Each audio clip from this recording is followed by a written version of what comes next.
नमस्कार, बहुत स्वागत है आपका। मैं हूं आपके साथ सुमित शर्मा। भोपाल से इस वक्त की बड़ी खबर मिल रही है। पंचायत चुनाव से जुड़ी हुई ये बड़ी खबर है। मंत्री भूपेंद्र सिंह का बयान सामने आया है इसको लेकर। ओबीसी आरक्षण के बिना पंचायत चुनाव नहीं होंगे, उनका ये बयान है। सरकार 1-2 दिन में फैसला लेगी। सरकार का फैसला 1 या 2 दिन में आ जाएगा। पंचायत चुनाव से जुड़ी हुई बड़ी खबर हम आपको बता रहे हैं। मंत्री भूपेंद्र सिंह का बड़ा बयान आया है इसको लेकर। उनका कहना है कि ओबीसी आरक्षण के बिना पंचायत चुनाव नहीं होंगे। सरकार का फैसला 1-2 दिन में आ जाएगा। इस वक्त की बड़ी खबर पंचायत चुनाव से जुड़ी हुई। जिस तरीके से सुप्रीम कोर्ट ने ओबीसी आरक्षित सीटों पर रोक लगा दी थी पंचायत चुनावों के लिहाज से, और सरकार ने भी निरस्त कर दिए थे इन सीटों पर चुनाव। पर विचार कर रहे हैं। सुप्रीम कोर्ट में हम अपनी बात कैसे रख सकते हैं या और क्या रास्ते हो सकते हैं, सब पहलुओं पर विचार कर रहे हैं।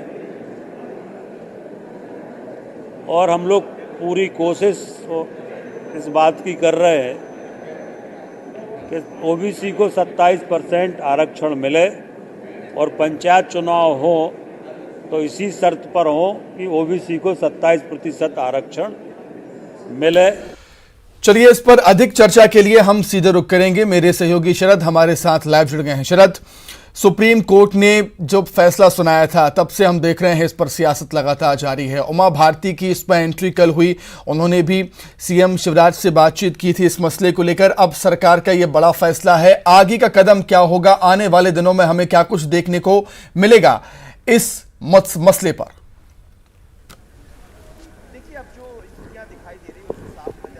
देखिए, आज की प्रमुख बात यह है कि विधानसभा का जो सत्र है वो चल रहा है। विधानसभा के सत्र में आज कांग्रेस की ओर से जो स्थगन प्रस्ताव है वो इस मुद्दे पर लाया गया था, और स्थगन प्रस्ताव पर जब चर्चा हुई तो कांग्रेस की ओर से पहले जो कमलेश्वर पटेल हैं, पूर्व मंत्री हैं, पंचायत मंत्री, उन्होंने शुरुआत की। फिर नगरीय प्रशासन मंत्री भूपेंद्र सिंह ने अपनी बात की, और उसके बाद में फिर नेता प्रतिपक्ष कमलनाथ बोले, और फिर अंत में मुख्यमंत्री शिवराज सिंह चौहान बोले। इसमें जो महत्वपूर्ण बात निकल के सामने आई है उसमें ये कि विधानसभा में मुख्यमंत्री शिवराज सिंह चौहान ने और नगरीय प्रशासन मंत्री भूपेंद्र सिंह दोनों ने ही ये बात कही है कि मध्य प्रदेश में अगर पंचायत के चुनाव होंगे तो फिर ओबीसी आरक्षण के साथ ही होंगे, ओबीसी आरक्षण के बिना चुनाव नहीं होंगे। अब इसको सुनिश्चित कराने के लिए उन्होंने ये भी कहा कि वो केंद्र सरकार से भी बात कर रहे हैं, विधि मंत्री से भी बात कर रहे हैं, जो केंद्रीय विधि मंत्री हैं, केंद्रीय गृह मंत्री से भी बात कर रहे हैं, और सुप्रीम कोर्ट या कोर्ट जहां भी जाना पड़ेगा इस आरक्षण को सुनिश्चित कराने के लिए वो जाएंगे। लेकिन अब सवाल ये खड़ा हो रहा है कि आखिरकार ये आरक्षण सुनिश्चित कैसे किया जाएगा, वो भी तब जबकि सुप्रीम कोर्ट ये कह चुका है कि पंचायत के जो चुनाव मध्य प्रदेश में इस वक्त भी चल रहे हैं, क्योंकि पंचायत चुनाव की प्रक्रिया को नहीं रोका गया था, लेकिन ये कहा गया कि ओबीसी के लिए जो आरक्षित पद हैं उन आरक्षित पदों पर चुनाव नहीं होंगे। तो अब अगर कोर्ट ने ही कह दिया था कि आरक्षण ओबीसी आरक्षण पर चुनाव नहीं होंगे, तो फिर अगर सरकार ये कह रही है कि ओबीसी आरक्षण के बिना चुनाव नहीं होंगे, तो फिर आखिरकार वो रास्ता क्या होगा जो सरकार अख्तियार करने जा रही है। नगरीय प्रशासन मंत्री ने मीडिया को बयान भी जारी किया। हालांकि उन्होंने ये नहीं बताया कि सरकार का फैसला क्या होगा, लेकिन इतना ज़रूर कहा है कि 1-2 दिन के भीतर ही जो सरकार का फैसला है वो सामने आ जाएगा। अब इसमें 2 बातें हो सकती हैं। एक तो ये कि जो चुनाव की प्रक्रिया है उसको टाला जाए, या ये हो सकता है, या फिर दूसरी बात ये कि जो जातियां हैं ओबीसी की उनको नोटिफाई करने के लिए एक आयोग का गठन किया जाए। वो आयोग जातियों को नोटिफाई करे और फिर उस आधार पर आरक्षण हो, लेकिन वो भी 50% से ज़्यादा नहीं होना चाहिए, और उसके अगर इससे ज़्यादा होता है तो फिर कोर्ट का एक रास्ता बनता है। तो इन दोनों में से क्या सरकार का रुख होगा ये देखने वाली बात होगी। लेकिन बड़ी बात यह है कि ये बात सामने आई है आज सरकार की ओर से भी कि पंचायत चुनाव ओबीसी के आरक्षण के बिना नहीं होंगे, लेकिन पंचायत चुनाव की प्रक्रिया अभी जारी है और वो भी ओबीसी आरक्षण के पदों के बिना जारी है। जी बिल्कुल शरद, सबसे बड़ा सवाल यही है कि आखिर ये होगा कैसे, क्योंकि समय भी कम है। जैसा कि आपने बताया कि पंचायत चुनाव को टाला जाएगा और अब अगला कदम क्या हो सकता है, इसके लिए क्या कुछ सरकार करेगी, ये देखने वाली बात होगी। तो कुल मिलाकर हम कह सकते हैं कि थोड़ी सी चुनौतियां सरकार के सामने भी अब खड़ी हो गई हैं इस मसले को लेकर।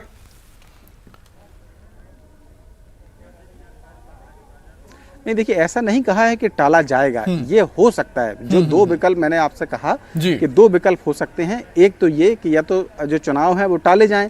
क्योंकि ओबीसी के आरक्षण के बिना अभी चुनाव प्रक्रिया चल रही है। पहले और दूसरे चरण की जो नामांकन दाखिल करने की तारीख थी वो खत्म हो चुकी है, 13 से 20 तक होने थे, तो वो प्रक्रिया खत्म हो चुकी है पहले और दूसरे चरण की। यानी कि ओबीसी के जो उम्मीदवार थे वो अपना नामांकन दाखिल नहीं कर पाए क्योंकि प्रक्रिया रुकी हुई है, सुप्रीम कोर्ट का आदेश है। अब सरकार ये कह रही है कि ओबीसी के आरक्षण के बिना चुनाव नहीं होंगे, तो फिर ये दोनों बातें एक दूसरे की पूरक कैसे होंगे।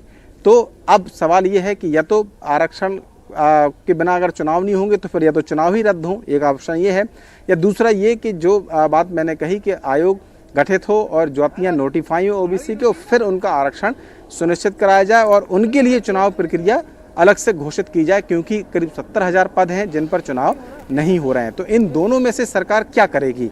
आयोग का गठन करेगी या पंचायत चुनाव रद्द किए जाएंगे, स्थगित किए जाएंगे? इन दोनों में से कोई एक फैसला सरकार लेगी, जो देखने वाली बात होगी। ऐसा कहना कि चुनाव ही टल जाएंगे शायद जल्दबाजी होगा, इनमें से कुछ भी हो सकता है। लेकिन अब सरकार ने कहा कि वो केंद्र से भी अभी चर्चा कर रहे हैं, केंद्रीय विधि मंत्री से भी चर्चा कर रहे हैं, और कोर्ट भी जाना पड़ेगा तो कोर्ट भी जाएंगे, लेकिन 1-2 दिन में सरकार का फैसला सामने आ जाएगा। कुल मिलाकर ये है कि अब देखना होगा आगे क्या कदम होते हैं। लेकिन आज गर्मा गर्म बहस हुई विधानसभा के अंदर। नेता प्रतिपक्ष कमलनाथ ने भी तार्किक तौर पर अपनी बात रखी। उन्होंने कहा कि अगर सरकार ओबीसी आरक्षण सुनिश्चित कराती है तो कांग्रेस पार्टी उनके साथ है। कांग्रेस पार्टी ओबीसी आरक्षण का विरोध नहीं कर रही है, लेकिन जो रोटेशन की प्रक्रिया का पालन नहीं किया गया था चुनाव में, उसकी ठीक है शरद, बहुत धन्यवाद आपका हमसे जुड़ने के लिए, तमाम चर्चा के लिए। तो बीजेपी कांग्रेस से भी हम इस पर रिएक्शन ले लेते हैं, क्या कुछ कहना है बीजेपी कांग्रेस का। बीजेपी प्रवक्ता नेहा बग्गा जी हमारे साथ जुड़ गई हैं। नेहा बग्गा जी, बहुत स्वागत करता हूं आपका न्यूज़ 18 मध्य प्रदेश छत्तीसगढ़ में। नेहा जी, क्या कुछ कहना चाहेंगी आप?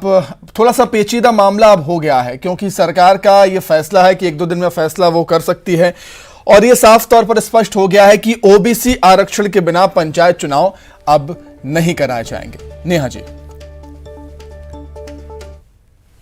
के विश्वास के साथ ही चलती है जी। और जिस तरीके से ओबीसी वर्ग के साथ लगातार छलावा करने का काम कांग्रेस पार्टी ने किया है। जब कांग्रेस की सरकार थी तो झूठा विधानसभा में विधेयक ले आए, 27% की आबादी बता दी, जबकि हम सब जानते हैं कि 52-55% की ओबीसी की आबादी है मध्य प्रदेश में। पर उसको लागू करने का काम किसने किया? अंततः माननीय मुख्यमंत्री शिवराज सिंह चौहान जी ने किया, जब भारतीय जनता पार्टी की सरकार आ गई। अभी भी पंचायत चुनाव को लेकर ओबीसी के अधिकार को मारने का काम किसने किया? 2 बार हाईकोर्ट से मुंह की खाने के बाद भी, जब एक महाराष्ट्र का एक साइटमेंट आ चुका था और जब उसका नतीजा पता था विवेक तनखा जी को कि भाई उसका क्या निर्णय आया है, फिर भी विवेक तनखा जी वहां पर अड़े रहे। और अड़ने के बाद उन्होंने क्या किया? आखिरकार ओबीसी का हक मार लिया। तो ये कांग्रेस पार्टी, जिसने कभी नेतृत्व नहीं देखा ओबीसी का, जिसने कभी ओबीसी वर्ग को अपने साथ नहीं रखा और सिर्फ वोट बैंक के लिए उनका इस्तेमाल किया है, दोबारा से उन्होंने, चाहे महाराष्ट्र में उनकी सरकार हो वहां या यहाँ मध्य प्रदेश में जहाँ पे वो विपक्ष में है, ओबीसी का हक मारने का काम किया है। और आज फिर से माननीय मुख्यमंत्री जी ने इस बात को स्पष्ट कर दिया है कि ओबीसी वर्ग के साथ अगर कोई है तो वो भारतीय जनता पार्टी है, ओबीसी वर्ग की अगर कोई लड़ाई लड़ रहा है तो वो भारतीय जनता पार्टी है। और ओबीसी वर्ग को लेकर माननीय मुख्यमंत्री जी और भारतीय जनता पार्टी गंभीर है और उनको साथ में ही लेकर चुनाव लड़ा जाएगा। ठीक है नेहा जी, आपके सियासी मित्र कांग्रेस की तरफ से अजय सिंह यादव जी भी हमारे साथ जुड़ गए हैं। अजय जी, आपका भी बहुत स्वागत करता हूं। क्या कहेंगे आप इस बयान को लेकर भूपेंद्र सिंह के? देखिए, भारतीय जनता पार्टी की पूरी सरकार और भाजपा के तमाम नेता पिछड़े वर्गों का हक छीनने के लिए जुटे हुए थे। कांग्रेस पार्टी और कमलनाथ जी ने जिस तरह से पिछड़े वर्गों की लड़ाई लड़ी, भारतीय जनता पार्टी को झुकना पड़ा। आज सरकार को स्वीकार करना पड़ा कि बिना पिछड़ा वर्ग आरक्षण के हम चुनाव नहीं करवाएंगे। 2 दिन पहले हमारी विधायक दल की बैठक में प्रस्ताव पास किया गया था कि किसी भी हालत में बिना पिछड़े वर्ग के आरक्षण के चुनाव नहीं होने दिया जाएगा। ये वही सरकार है जिसने सुप्रीम कोर्ट में इस तरह का आदेश होने दिया। सरकार के वकीलों ने पक्ष नहीं रखा और सरकार द्वारा दोबारा इस संबंध में याचिका नहीं लगाई गई। भारतीय जनता पार्टी की साजिश थी पिछड़े वर्ग का आरक्षण समाप्त करवाने की। कांग्रेस पार्टी और कमलनाथ जी के सामने भारतीय जनता पार्टी को झुकना पड़ा, उनके झूठ की कलई खुल गई है।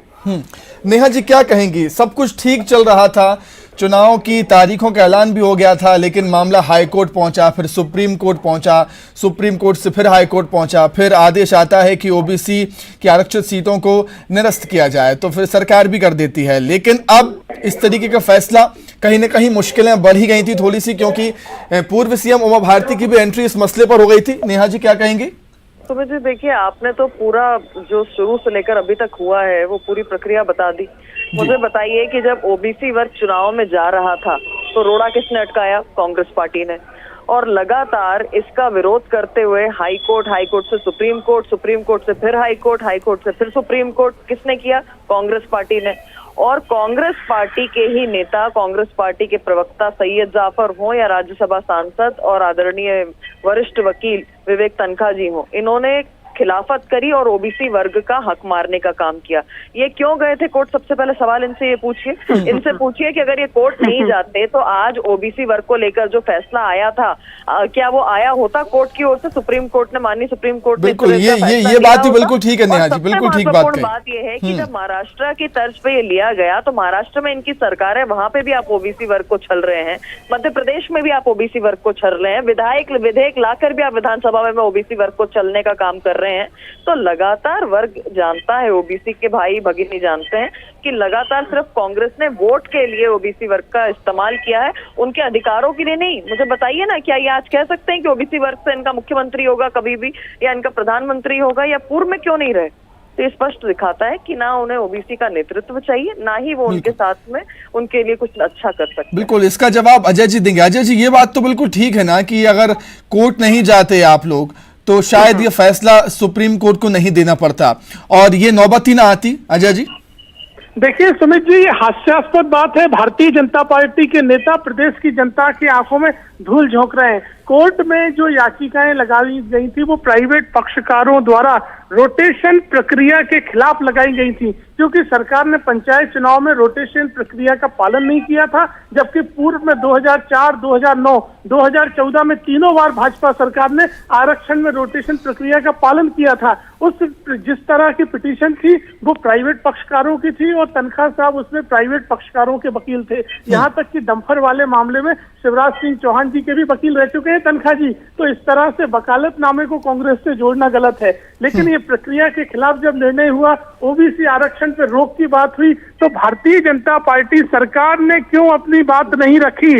सॉलिसिटर जनरल वहां अदालत में मौजूद थे, उन्होंने क्यों बात नहीं रखी? सवाल ये उठता है, क्योंकि सरकार उसमें पक्षकार थी, सरकार के वकील मौजूद थे न्यायालय में, उन्होंने पिछड़े वर्ग के आरक्षण पर रोक लगने दी। किसी भी तरह की पिटीशन में ओबीसी आरक्षण के लिए कोई डिमांड नहीं थी, इसीलिए मानहानि का मुकदमा भी लगाया तनखा जी ने। बीडी शर्मा, शिवराज सिंह चौहान और भूपेंद्र सिंह 10 करोड़ का हर्जाना देने के लिए तैयार रहे।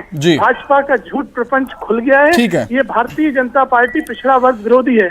ठीक है अजय जी, मेरे पास समय की कमी है, आप दोनों का बहुत धन्यवाद करना चाहूंगा। नेहा बग्गा जी आपका भी बहुत शुक्रिया, अजय जी आपका भी बहुत शुक्रिया। तो एक बात तो साफ है कि अब प्रदेश में ओबीसी आरक्षण के बिना पंचायत चुनाव नहीं होंगे, लेकिन देखने वाली बात यह होगी कि सरकार कौन सी प्रक्रिया इसमें अपनाती है। फिलहाल यहां पर रुकेंगे बहुत छोटे से ब्रेक के लिए, फौरन लौट रहे हैं।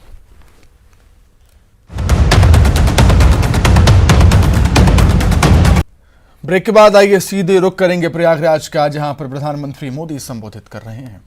आहार उत्पादन यूनिट का आज शिलान्यास हुआ है। उनसे सेल्फ हेल्प ग्रुप की महिलाओं की आमदनी भी होगी और गांव के किसानों का भी बहुत बड़ा लाभ होगा।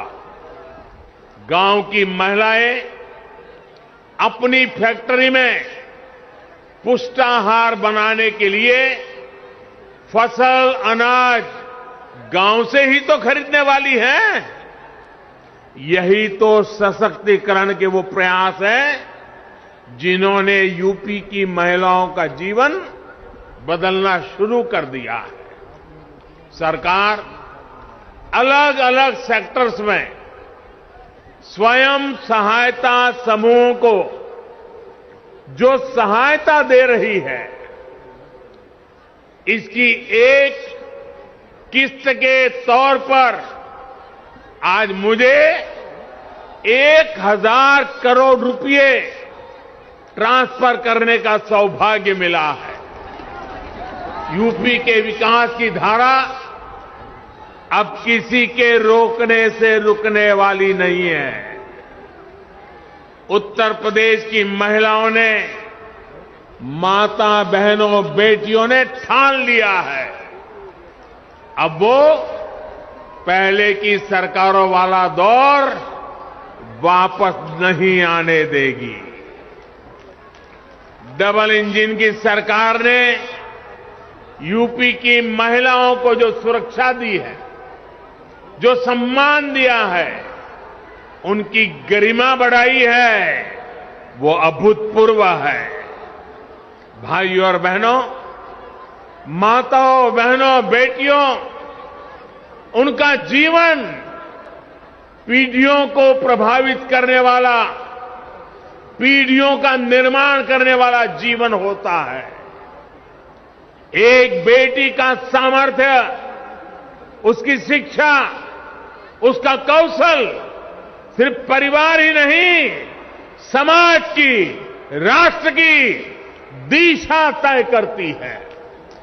इसलिए 2014 में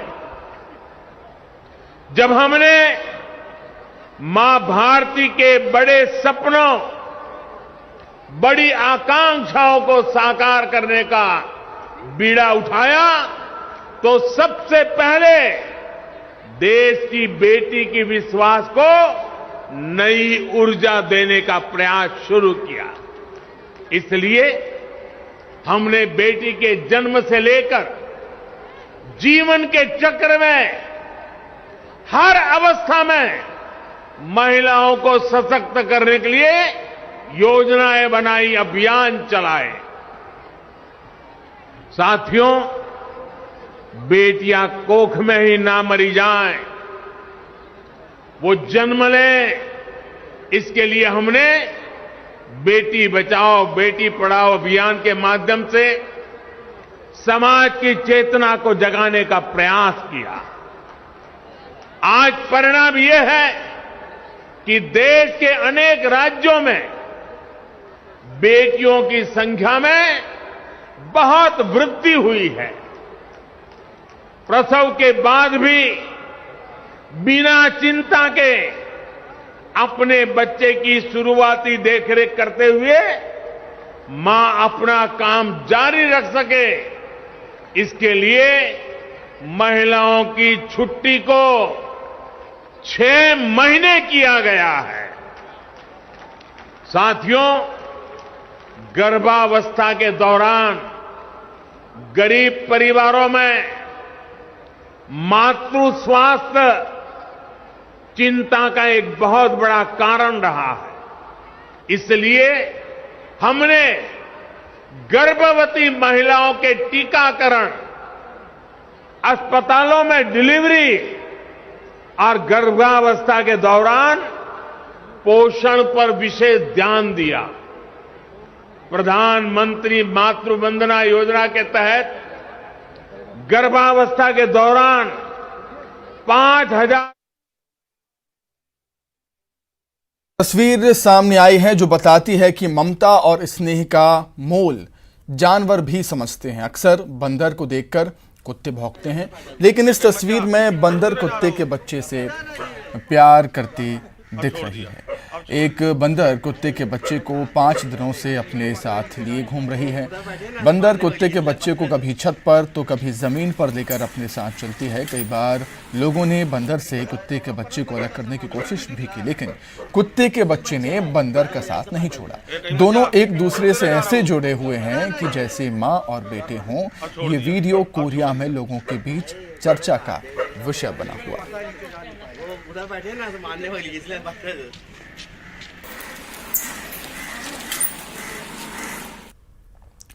कांकेर से बड़ी खबर, जहां पर भानु प्रतापपुर थाना पहुंचे बीजेपी कांग्रेस के कार्यकर्ता। कांग्रेसियों पर मामला दर्ज करने का विरोध यहां पर किया जा रहा है। बीजेपी के सभी कार्यकर्ता भी थाने पहुंचे हैं। दोनों पार्टियों के कार्यकर्ता आमने सामने। थाने के पास माहौल तनावपूर्ण हो गया। निकाय चुनाव के दौरान मारपीट का यह मामला है। कांग्रेस और बीजेपी के कार्यकर्ता आपस में भिड़ गए थे और मौके पर भारी पुलिस बल तैनात किया गया। तस्वीरें आपको बता रहे हैं, दिखा रहे हैं। भानु प्रतापपुर थाना पहुंचे हैं बीजेपी कांग्रेस के कार्यकर्ता।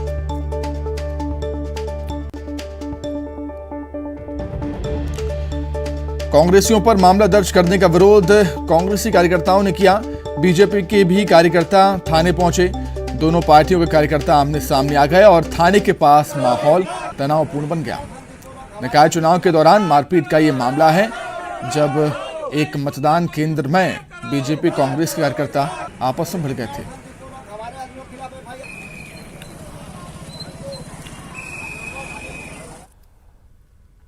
तो इसी के साथ ही फिलहाल इस बुलेटिन में इतना ही। आइए अब चलते चलते देख लेते हैं क्या है क्रिप्टो करेंसी।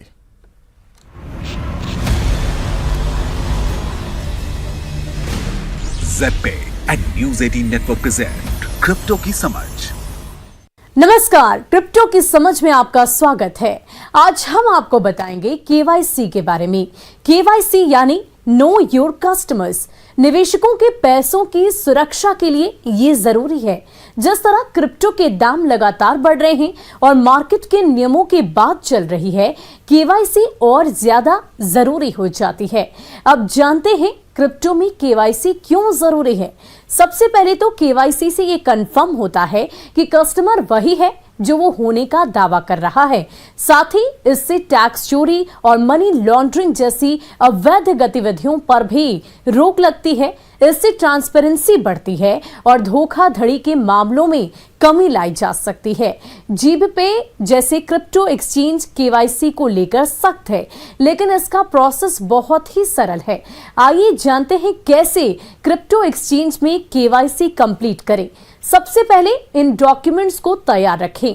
केवाईसी वेरिफिकेशन के लिए आपके पास पैन कार्ड, एड्रेस प्रूफ के लिए आधार, पासपोर्ट, ड्राइविंग लाइसेंस और इसके अलावा अकाउंट वेरिफिकेशन के लिए एक्सचेंज चेक या फिर बैंक स्टेटमेंट भी मांग सकते हैं। अब क्रिप्टो एक्सचेंज के पेज पर जाएं, वेरीफाई आइडेंटिटी और कंप्लीट केवाईसी टैब क्लिक करें। अब यहां अपना ID proof, pan address proof upload करें। इसके बाद बैंक डिटेल में जाकर ऐड और वेरीफाई करने के लिए एक्सचेंज के सेटिंग पेज पर बैंकिंग ऑप्शन में दिए गए इंस्ट्रक्शंस को फॉलो करें। ट्रेड करने के लिए अब आपका अकाउंट तैयार है। फिर ऐसी ही रोचक जानकारी लेकर आऊंगी आपके लिए। तब तक के लिए नमस्कार।